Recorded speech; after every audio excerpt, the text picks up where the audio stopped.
Good morning.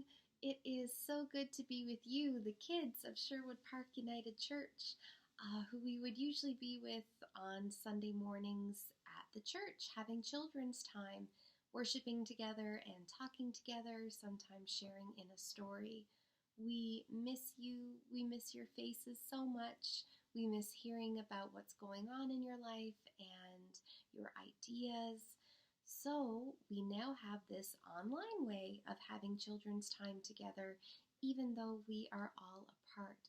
So, each week there will be a video posted just for you, and sometimes we'll read stories from books, sometimes we'll have godly play stories, sometimes we might even do a craft. Who knows?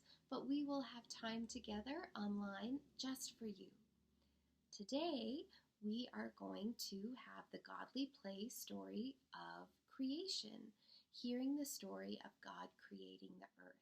And we'll talk about an activity. Everyone take a deep breath and get comfortable, and let's get ready for our story. What is the biggest gift you have ever gotten? I'll give you a minute just to think about it. The biggest gift you ever got. Did you know that there are some presents that are so big that nobody notices them? They are so huge that they're hard to see. They're so hard to see that the only way to know that they're there is to go clear back to the beginning, or maybe a little before the beginning. In the beginning, well, in the beginning there wasn't very much, except, perhaps, an enormous smile. But there was no one there to see it. Then, on the very first day, God gave us the gift of light. So now there was not just darkness, but there is light and dark. Now, I don't mean just the light in a light bulb or in the car lights at night.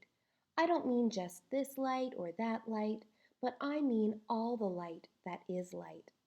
God gave us the gift of the light that all light comes from.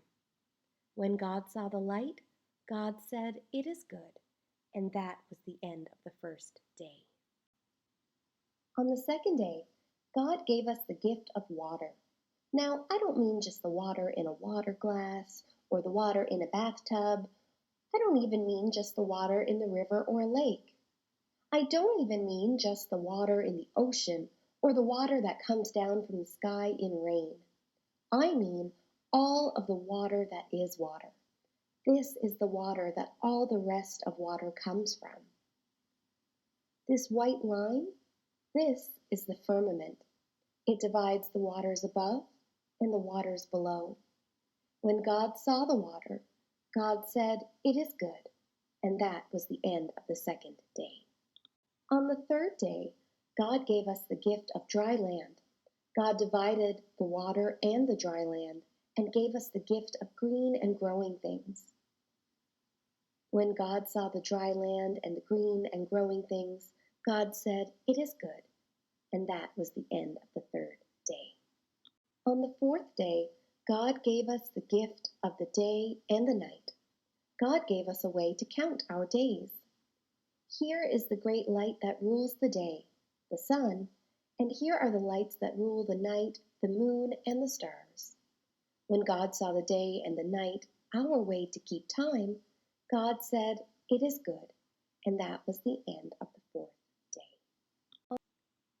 On the fifth day, God gave us the gift of all the creatures that fly in the air, not just the birds, but all of the creatures that fly, and all of the creatures that swim in the water, all of them. When God saw all the creatures that fly and all the creatures that swim, God said, "It is good," and that was the end of the fifth day. On the sixth day, God gave us the gift of all the creatures that walk upon the earth, the creatures that walk with 2 legs, like you and me, and the creatures that walk with many legs. When God saw the creatures that walk with 2 legs, and the creatures that walk with many legs, and all the gifts of the other days, God said, "It is very good," and that was the end of the 6th day. On the 7th day, God rested and gave us the gift of a day to rest and to remember the great gifts of all the other days. There's nothing here because people go to different places to remember the great gifts. You can put something here to show your favorite place to remember. It might be in your backyard by a tree, in a church, or in your room. It might be in the mountains, or by the ocean or a lake. I don't know where your place is. Only you know. What I do know is that this day is so special that sometimes the Christian people mark it with a cross, and the Jewish people mark it with a star, the Star of David. Now, I wonder, which of these days do you like the best? I wonder which day is the most important. You can point to it if you like. I wonder which day you are in, or which one is especially about you. I wonder if we can leave out any of these days and still have all the days we need.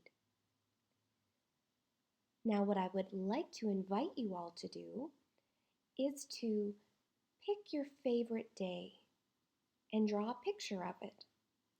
Or you can draw a picture of what you like to do on the 7th day. Is it go to church? Is it go for a walk with your family? Maybe it's to read a book. And if you like, you can ask Mom or Dad to send me a picture of your picture, and then we can put it up on the Facebook page to show everybody your work. Thank you for joining me for our Godly Play story.